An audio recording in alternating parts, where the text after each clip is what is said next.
Do you suffer from stress, anxiety, or depression? Do you find it hard to focus or to contain your emotions? Any of these things can take you down. So, what then are your personal health practices? If you don't yet have an integral or holistic wellness practice, you're in the right place. Podcast host Susan Axelrod, the confidence coach, has been practicing holistic wellness for 25 years. Along the way, Qigong and Tai Chi found her. After tiptoeing in, she dove into a committed practice and became a teacher and integral wellness consultant. She'll tell you Qigong and Tai Chi changed her life. In this podcast, she interviews practitioners, inviting them to share their stories about how these practices changed their lives too. Go grab your journal. At the top of the clean page, write down, I want to feel better. Then take a breath and tune in to see if Qigong and Tai Chi can help. Hello, friends. I'm here to say Qigong and Tai Chi can help. This is going to be another practice episode, and I'm really enjoying these practices myself. Today, we are going to be talking about what Dr. Roger Yanka calls the Qigong basket of meditation. So, as a reminder, I received this book called The Healer Within, and I learned about Qigong. It coincided with practices that I had been doing myself, but I hadn't called them anything that I had been taught previously.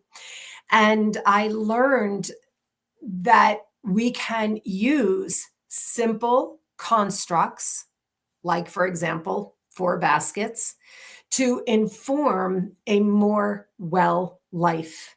And in my work as a confidence coach, I know that a more well life leads to a healthier life.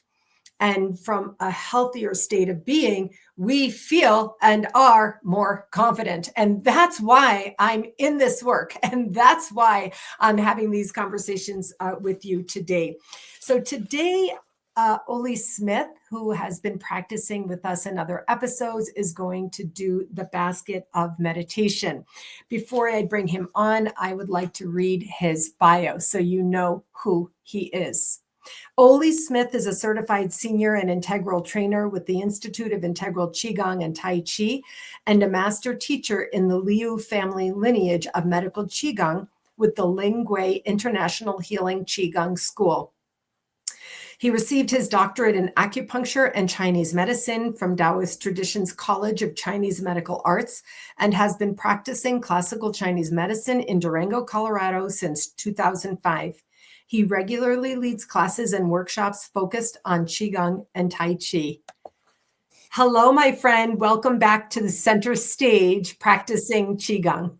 Thank you so much. Honestly, these practices that you've done with us have been so much more than I could have imagined. And as you know, they came up organically from the first episode you did, sharing how Qigong and Tai Chi inform your life. And that's kind of how things go for me in what is called the way. In the way of allowing good things to rise, in the way of being present, in the way of being tuned into yourself, your breath, your body. And of course, with me, it all starts with our mind. So today we're going to talk about meditation, the basket of meditation. And I would like to share here again that in my type A days, of which there were very many, I'm older now, but I lived a long, younger life as a type A personality.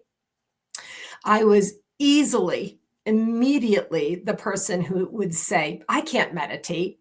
I can't quiet my mind. Don't tell me to quiet my mind. I can't meditate. So along the way of therapy and various emotional breakdowns that had me literally flat on my back in bed, whether I liked it or not. I found myself in a quiet state of being. But to tell you the truth, Oli, I have to say, I must admit that in those days of being an overachieving person and so on, I think that I was afraid of getting quiet within, of whatever I might find there. It was completely based on nothing, except I think maybe I would call it the most human fear of imposter syndrome, possible failure, possibly not enoughness, all the things that especially type A's suffer from. When I had my emotional breakdown, it was a spiritual opportunity to break through. And it was like, almost, if you forgive the reference, as if God said, like it or not, you're getting to this place. So let me ask you to share with us some of your thoughts and experiences with the basket of meditation. Thank you.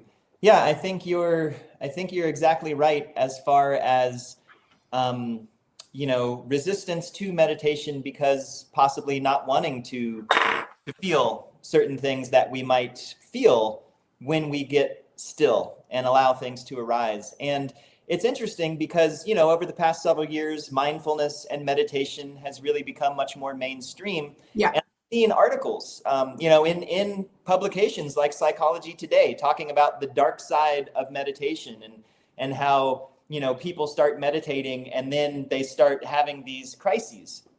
And the thing that I guess I find disheartening is that the articles just stop there and say, yeah, be careful with meditation.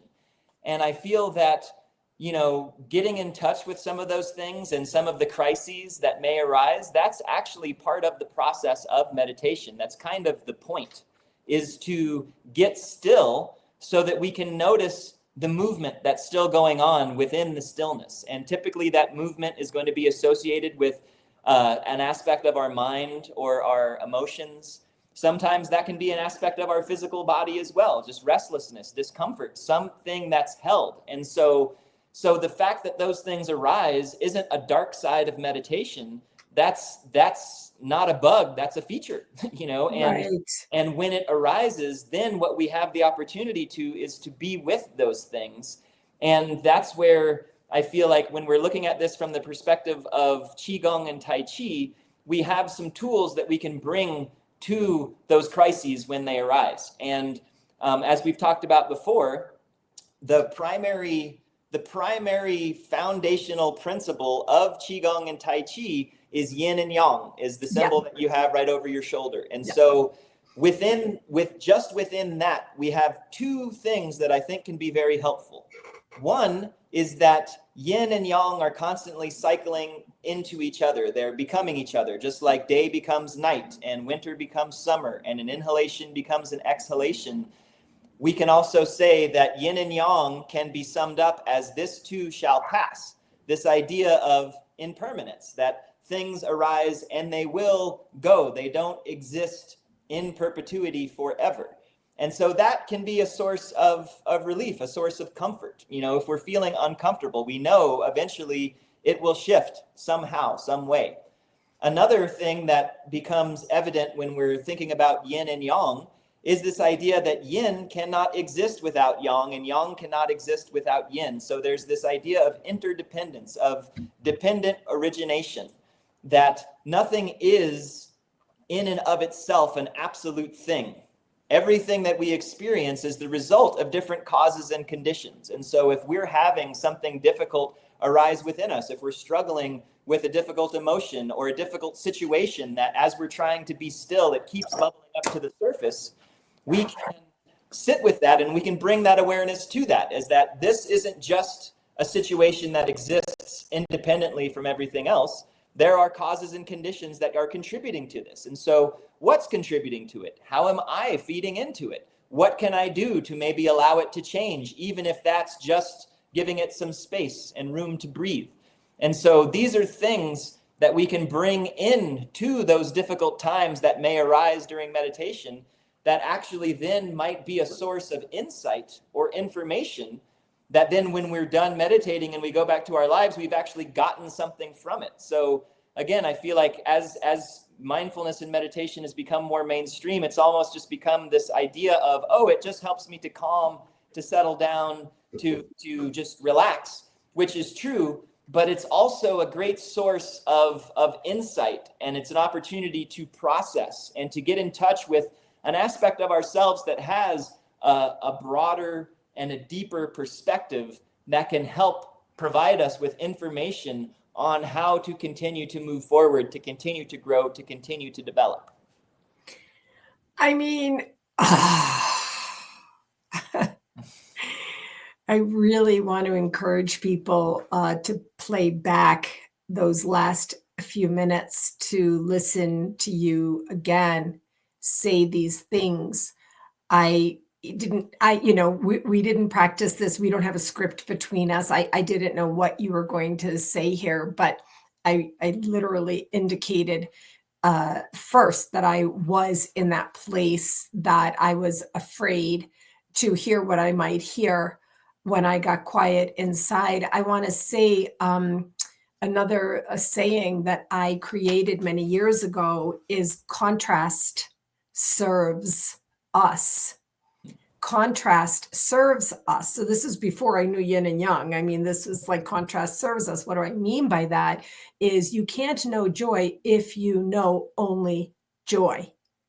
There's no joy if you're in joy all the time. You only know joy by some contrast, of which you also just spoke, to be like, oh, that's not joy. This is joy. So contrast serves us in the idea of the yin and the yang. And, if you look at the symbol, it's like sometimes I do this if I'm in a bad way, if I'm in trauma, if my trauma comes up for me, or difficulty, or even just, to tell you the truth, negative thoughts that aren't quite so traumatic. I do create the symbol with my hands. Mm-hmm. So it's a physical thing where, you can pull a little bit, the contrast, et cetera, and so forth. And to know you said, this too shall pass, by virtue of, look at me, I had a traumatic experience several years ago, over the last several years, but yet here I am today having this conversation with you peacefully, calmly, happily, that sort of passed till now. And these tools and practices, I call it the special modality of Qigong, as we're talking about here, these 4 baskets, it absolutely is a game changer. Meditation is also a way of getting in charge of your mind. And this is the main thing. You spoke of the dark side. That's only to sell magazines. That's just media doing what media does. But for anyone listening, to learn what the shadow is and to learn the shadow side of the light. But if you look at the symbol inside the dark side, there's still the light, right? And vice versa. So that, as I have developed, first of all, I decided to do it, then I practiced it. For me, it was personally for mindset transformation that I got into. I don't say that I meditate. I say I create a meditative space for myself. Mm-hmm. So that's really more how it's worked for me, and the benefits of this are extreme, Oli.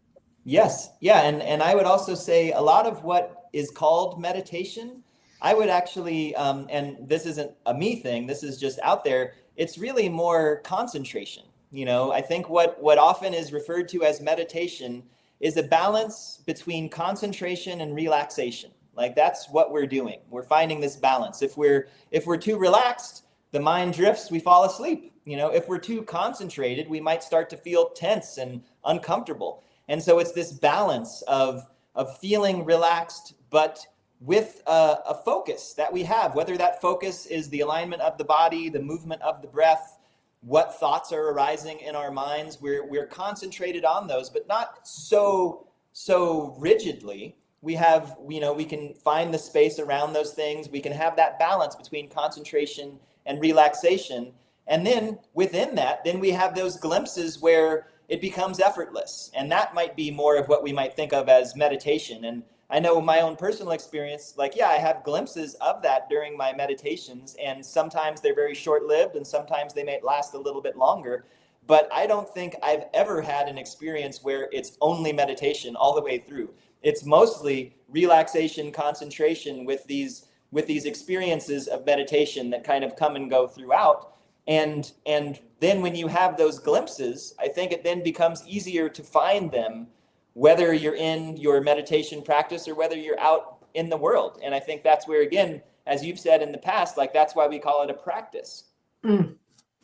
Yeah, I was thinking about that as you were talking. In the episode we did on breath work, I did say it is a practice, and all of these are practices. And again, I am here. I'm sponsoring this podcast series with my business because I am a living, breathing example that these modalities can truly effectively change the way you are day to day. It can change the way you feel. It can change the way you act. It can change the way you be, with yourself and with others. People who knew me then, mostly family members, are like, what happened to you? And you're so different now. Mm-hmm. And the truth is, it is different and it feels so much better. So sometimes I extrapolate meditation, Oli, with the mind focus of which we speak in the Qigong practice, and allow for little tiny bits of something that comes into our mind to be meditation. Not long 45-minute transcendental meditation sessions where you told us that was interesting. I wrote that down, like, is it meditation or is it concentration? Mm-hmm. But rather to really apply this every day, to apply this any day and any time. Do you know what I mean when I say invoking little bits of the basket of meditation into your life to kind of support you? Do you know what I mean by that? Yeah, I think I do. I mean, the way that I'm hearing that is, again, we talk about the three treasures in Tai Chi and Qigong, the body, the breath, the focus of the mind. And so just bringing awareness to those three treasures is, to me, it's a little meditation practice. And that's something that if I'm doing a formal seated meditation practice, that's a lot of what I'm doing. I'm continually returning to that. But if I'm out in the world and if I'm standing in line at the bank, it's like, well, let me come into my body, my breath, my mind. If I'm interacting with someone and it's starting to feel like maybe a slightly difficult interaction, body, breath, and mind, just continually coming back to that so that I can feel centered and stable and grounded and calm and really empty, so that then, I'm not coming from a place of reactivity. I'm not projecting my experience or my past experiences onto this current situation. It's a way of taking that method of meditation and applying it to the moment-to-moment experience in life. I love this. I think Roger was the first person I heard use the term presencing. And I know it's used in the IIQTC, the Institute of Integral Qigong and Tai Chi, presencing, being present, and what you just said. And I loved that I was waiting for it. I was wondering, and I love that you didn't actually use it. I love what you just said, which is, if I'm standing in a bank line and I'm in a rush and I begin to feel irritated or bored, or I'm worried about the other thing, or that thing, right? Then it is creating a bit of a meditative space to focus on the three treasures. I call it MBB, mind, breath, body. And then, and that really, basically the outcome of this is that you suddenly, or eventually in a few seconds or minutes, you come more present, even though sometimes being present irritates people like my former self. You know, don't tell me to relax and don't tell me to be present. You know, don't tell me that. And so, but this kind of meditation where we can just meditate on the body, breath, and mind, as you said, that are called the three treasures in Qigong. That's what I'm talking about here. This is such an important and helpful modality to bring people, oh, if you know what the body, breath, and mind is, right? If you know the three treasures, then in this moment, if I'm irritated or impatient or unwell or, you know, whatever, or overly excited even, I can come in through this meditative practice. And only, I think I said this before, but I want to repeat it now. In the self-massage episode that we did, which was ridiculous, I talked then about when I saw the book, The Healer Within, and I saw the 4 words on the cover of the book, the word massage, sort of made me go like, what's that? I'm not a masseuse. I don't do massage. I didn't know how to apply it, how to think about it. So I got through that. But with the word meditation, the former me, you know, would have totally blocked it. Oh, I can't meditate. You know, I have an article I wrote, I don't even know how many years ago, called Creating a Meditative Space to alleviate the pressure of that. So how, would you like to take us into a little bit of a practice of meditation? Yeah, I think that's great. And before we get started, one thing I do just want to add to what you mentioned is that, you know, taking time to check in with the body, the breath, and the mind, like, I think that is a wonderful entry level practice. And it is something that takes some time, but the more that we can get into the habit or develop the knack of coming into an awareness of our body and our breath and our mind, the more easy it becomes, and the more then we can utilize it, as you were saying, in those moments when it seems like it would be helpful. And another thing I'd like to offer also is that, you know, if we're feeling irritated or stressed or whatever, and we come into our body and our breath and our mind, it's not about getting away from the irritation or from the stress and just making it magically disappear. It's about, rather than turning away from it or resisting it or denying it or however, it's really just about being with it, about cultivating our capacity to be with what might feel a little uncomfortable, a little stressful, a little irritating, so that we can be with it and we can really feel the space within ourselves that can accommodate that. And then within that space and room, that's when the yin and yang can begin to cycle. We can begin to see how this thing that's irritating us, what are the causes and conditions that give rise to this irritation? You know, what do we need to learn from this experience? What information can we glean? Even if all that information is that I just need to take a step and take a breath and let it cycle through and pass. But again, I really think it's important, especially again, in our times, in our current times. It's not about getting away from these things. It's not about making them go away or just finding some magic cure that makes them disappear. It's about developing our capacity to be with these things, to, as you were saying, to be present as these things are, so that then we can learn and understand how to deal with them, what to do about them. We'll never figure that out if we can't just be with what they are without trying to change them. Well, I have an unfortunately close relationship with alcohol addiction in particular. And of course, there's many kinds of addictions, behaviors, substance uses, etc.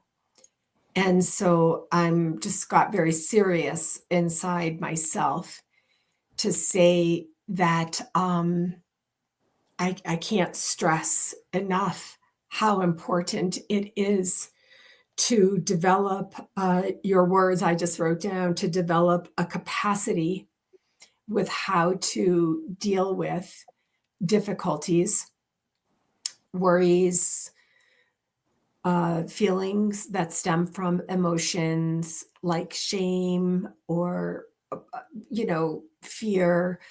And so for you to share with us that this practice can stand basically a test, if you will, of our own ascendant selves, not to just get away from feelings, which can lead to behaviors that can kill you, but to rather be with them, to work to figure out how to deal with them. I can't think of anything more needed today, Oli. So thank you so much for sharing that particular piece of wisdom. Yeah. Thank you. Thank you for sharing yourself and your vulnerability. Yeah. So let's do a bit of practice now. How do you get into this? How does it go? Well, so I think comfort is important, because if you're uncomfortable, then, you don't want to do it. So finding a comfortable seat, and if that's leaning back against the back of a chair, that's fine. If it's, seated cross-legged in the lotus position on the floor, you can do that.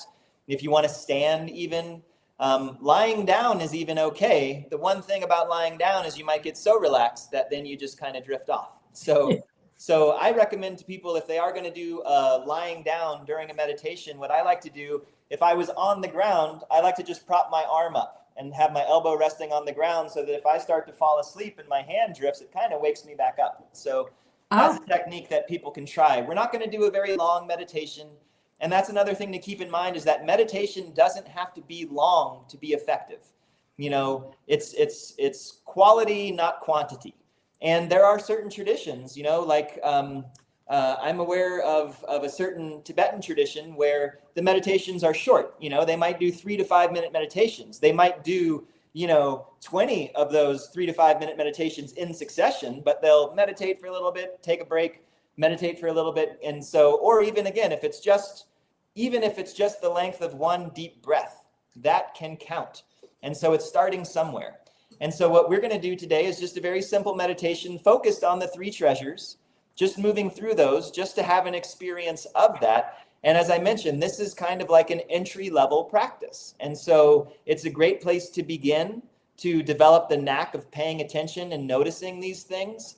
And then if people are interested in going further and going deeper, there are unlimited number of resources out there that have more specific techniques, specific methods for specific purposes. And so I would encourage everyone to look into those if there's the interest. But we'll just do a simple 3 treasure meditation now for just a few minutes. So you can find a comfortable seat. If you'd like to close your eyes, you can. If you'd like to just have a soft gaze out on the floor a couple feet in front of you, that's fine. And we'll begin by bringing our awareness to the sensations of our body. And I like to begin with the body because within the context of the 3 treasures, the body, the breath, and the mind, the body is the most evident. It's the most dense of those 3 treasures. It's very easy to feel and to track. And so just take a moment, just feel into your body, feel the weight of your body. And you can feel your seat on whatever you're sitting on. If your feet are connecting to the ground, you can feel that. You can feel the alignment of your spine and your head lifting into the sky. You can notice areas of tension, areas of ease. You can even notice the sensation of your clothes against your skin, or the temperature of the air against your skin. There's a lot of physical things that we can notice.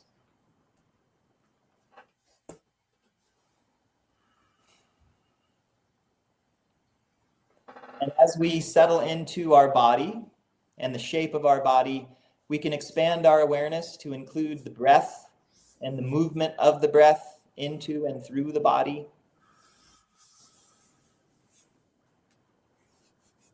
And you may notice that the breath can help to refine your alignment. As you take a nice inhalation, you might find yourself getting a little taller or wider with the breath. You might be able to breathe into areas of tension or discomfort and find space there.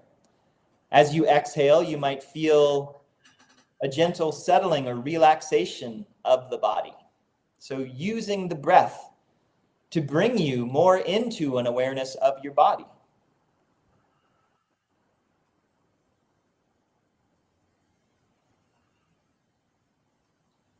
And as you're noticing the body and the breath, that's giving the mind something to focus on. But we can also focus on what the mind is noticing.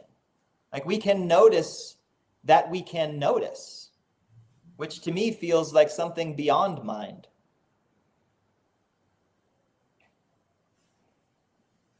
And sometimes I might use the word mind. Within this context, I also like to use the word interest. Like if we just allow the mind to go where it goes, what does it seem to be interested in? Is it interested in things that we want to be interested in? Or is it habituated to be interested in things that we'd rather not focus on?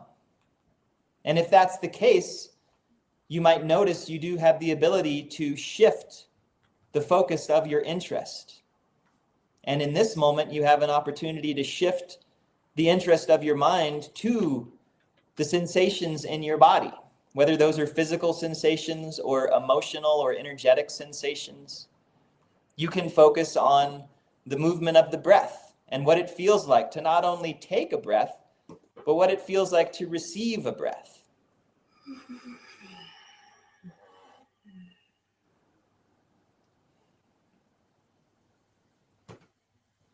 And with the body, you can feel the presence of here and now. With the breath, you might notice the coming and going of the breath. The breath is here, it's also there.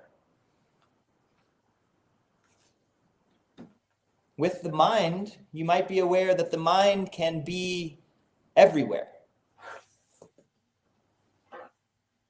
And so here, there, and everywhere, within our body and our breath and our mind, and we can take the everywhereness of the mind and we can harmonize it with the here of the body, noticing the coming and the going of the breath.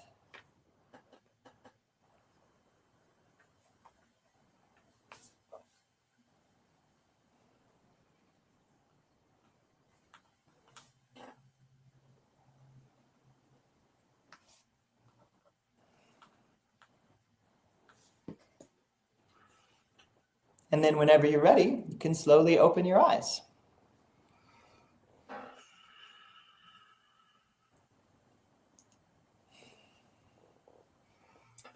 I wanted to say, do I have to? Yes, definitely not. Yeah.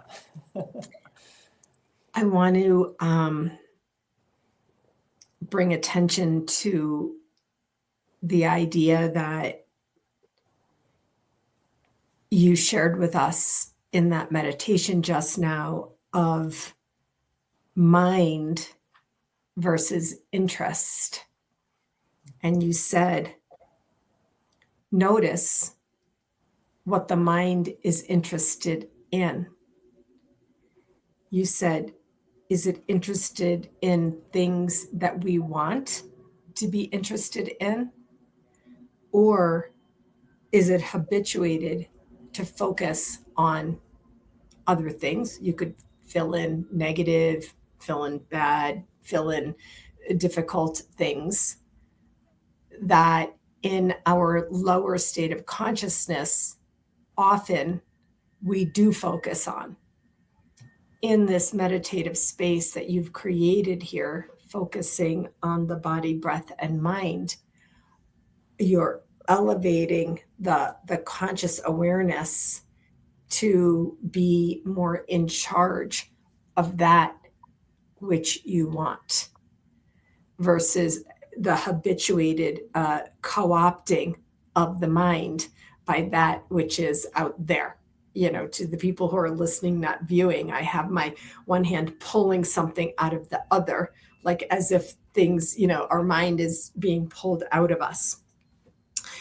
And that's that alone, to be able to come into what we call mind focus from what is called the 10,000 things. The first time I heard the phrase 10,000 things, I was like, 10,000 things, what's that? And then I said, oh, that's everything going on in my mind. And that's how most of us live, of course. And so, again, I looked at that honestly. That was 5 minutes.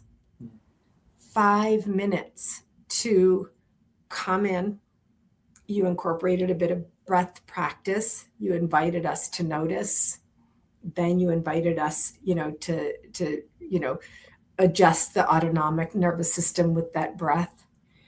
And then to really notice what we're noticing. Thank you so much. That was really, really helpful. I especially loved how simple it was. In the way that you teach, you must have learned that simplicity is needed to help people get into this space. Yeah, absolutely. Accessibility, is the key.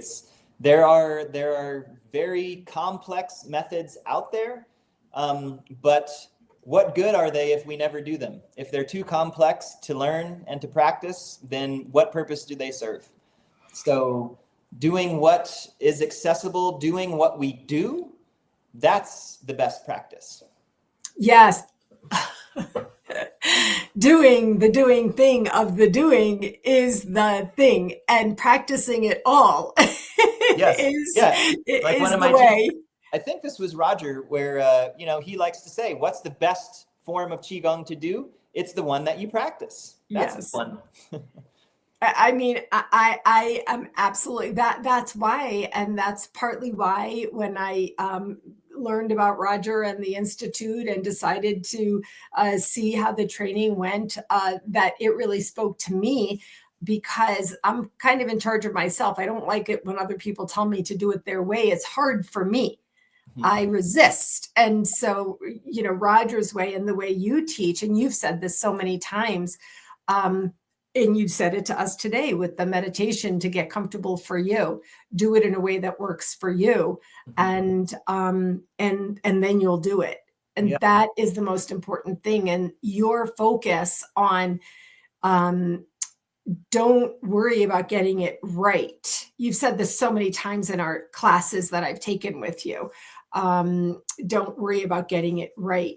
And also another thing that you've said in our classes that has been a real game changer for me is do exactly what I do, say exactly what I say, share exactly anything you want of all of this. And I want to say to people who are watching this or listening to play this back and listen to some of the language used here today. My gosh, you've talked about accessibility, you've talked about noticing, you've talked about, the mind focus, and you've talked about, encouraged us to see what is, we're interested in. You used the phrase cultivating the capacity to be with things that come up for you, the good, the bad, the ugly.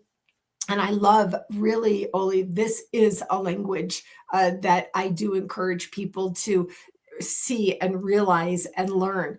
And the way you learn a language is to, again, practice the language.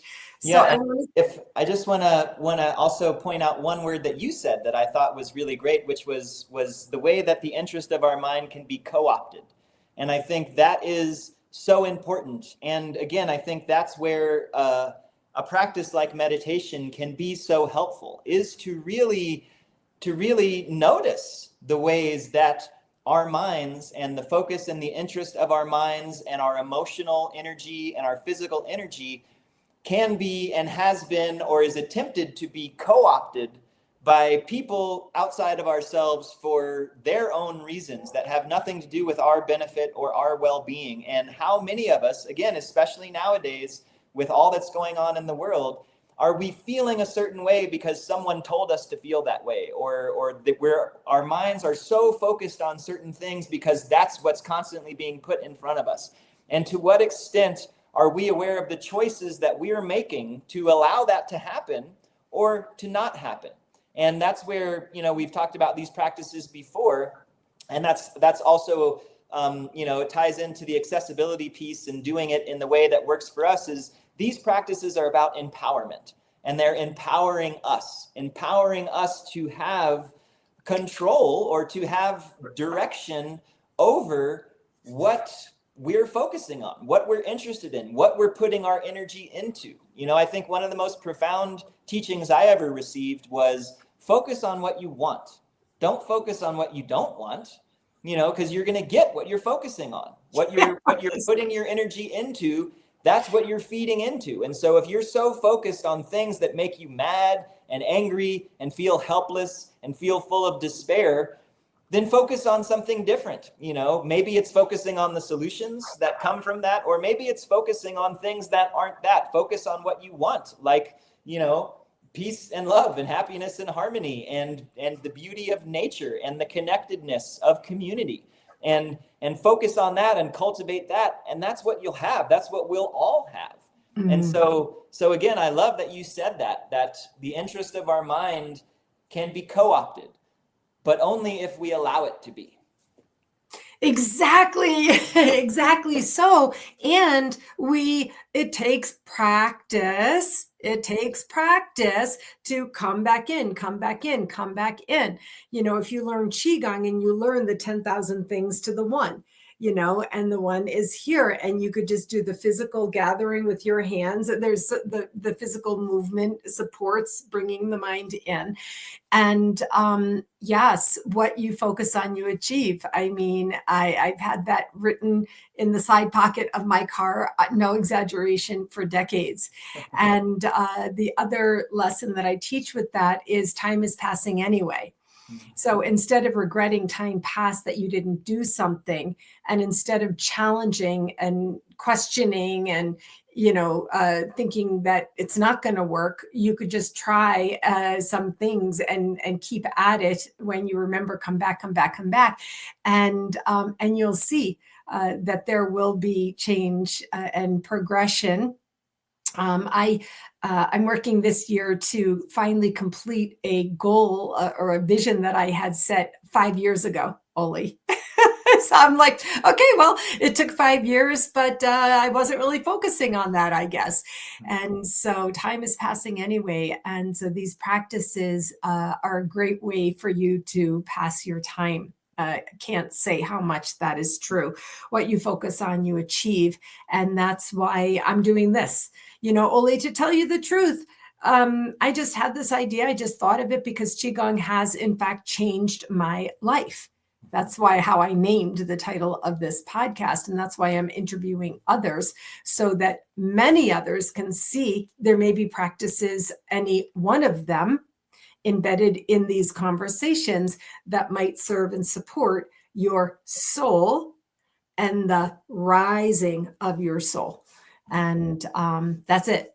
Your soul, that's what your soul wants. So, my gosh, this is so good. Thank you so much for this conversation today.